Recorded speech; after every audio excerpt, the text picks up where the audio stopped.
This is going to be a video tutorial on how to enable or disable location services in Pop! OS. Let me jump over to my desktop here.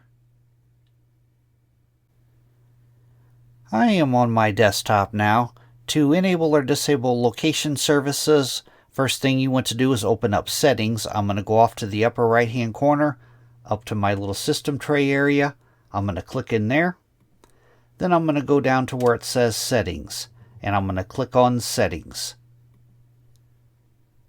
Now in the little dialog box that opens here, the pane off to the left hand side, you want to go down to where it says Privacy. You want to click on Privacy.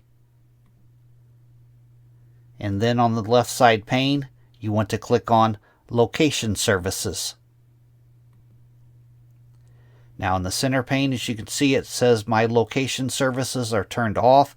By default, they're probably turned off, but to enable it, you just go up to the top up here. There's a toggle up here.